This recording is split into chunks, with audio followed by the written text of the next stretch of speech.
Right, so I've got a bit of gossip for you, and I forgot to tell you earlier. And I have the permission of the person whose story it actually is to say it on my blog, right?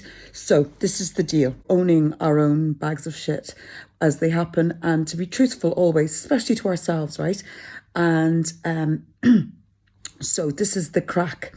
My friend, right, was going to Ibiza on holidays. Barcelona.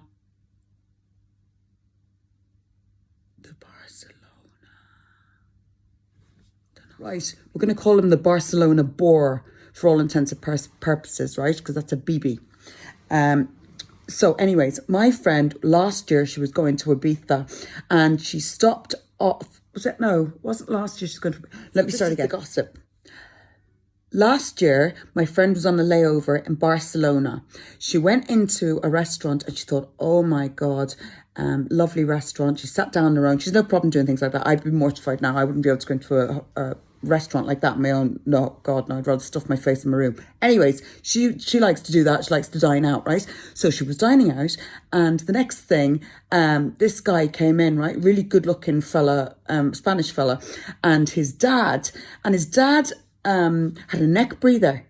So my friend was looking at this going, oh my God, isn't he a lovely son? You know, he's bringing his dad out and he's a neck breather and all this. He really thought he'd met fucking Father Teresa, right? Not Mother Teresa, Father Teresa. So the father couldn't get enough of my friend, and they were chatting. And the next thing, my friend and this fella, the Barcelona boar, basically exchanged numbers, right? So anyways, they were messaging every now and again, toing and froing, and then he said he'd love to catch up with her, and she said, okay, well listen, on my way back from Ibiza, I'll be able to catch up with you. I'll be going through Barcelona. The first time she ever meets up with him, right? They go for dinner. He pays for the dinner, that's fine, right? But he's like going like this with his phone. Do you have a, what do you call this? You have a data? Because I'm trying to connect my phone. I can't connect my phone and I need to make a contact. I need to make a call with somebody. So he's asking her to use her data. He's Spanish. They're in Spain. They're in Barcelona. And he's saying, can I use your data, right? Cheapskate. That's red flag number one. Second time they go out on a date. And he says to her, now this fella's not 20, he's 38 years of age, he's 2 kids, he's divorced, right? He's in a flat share in Barcelona, and he's basically, literally, it's a cardboard box size of a room that he's sharing with some mate of his, right? But he's got 2 kids, and they even come over and sit with him. But like, the place is really, really small, basically just for one person. Back to the story. The second time that they go out for dinner, right? And the bill comes, and he goes, you can pay half? She goes, sorry, what? He says, can you pay half of the bill? And she goes,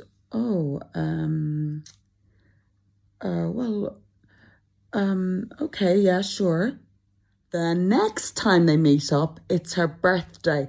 And he says, look, I want to treat you like the princess that you are. I tell you what, you book I haven't got a credit card for some unknown reason. He hasn't got a credit card. You book the rented car and I'll pay for the rented car when we get it.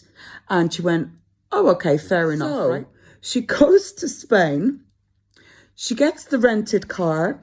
He brings her up and down the country, asking her if she's got, do you have change for this? Do you have change for that? And then they bring the car back. Now, bearing in mind, most of the time that she was there, he was actually too drunk to get jiggy with us, right? He was actually so obliteratedly drunk that he was not even able to do the art of hugging, shall we say, right? On the last day of the trip, she's like, oh my God almighty, what sort of an asshole is this? Seriously, he was going on about all the millions he had and this, that and the other type of person that he was, right? This Barcelona boar.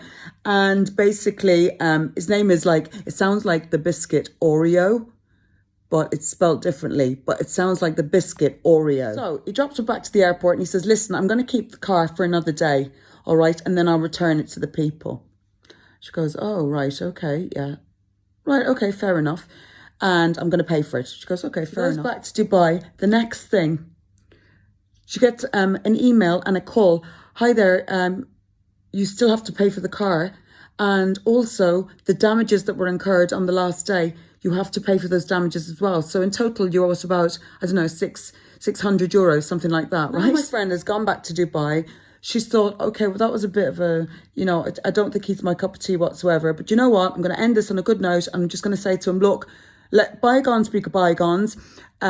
You pay for the damages on the car. You pay for the rental like you promised, because it was supposed to be my birthday weekend, although I even paid for the hotel, right?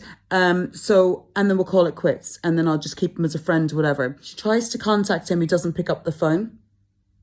And then eventually she contacts him and he says, listen, he says, Oreo the biscuit says, listen here. I have no intentions of paying for that bill. That's your bill, yeah? You booked the car. Oreo said you booked the car. That's your bill.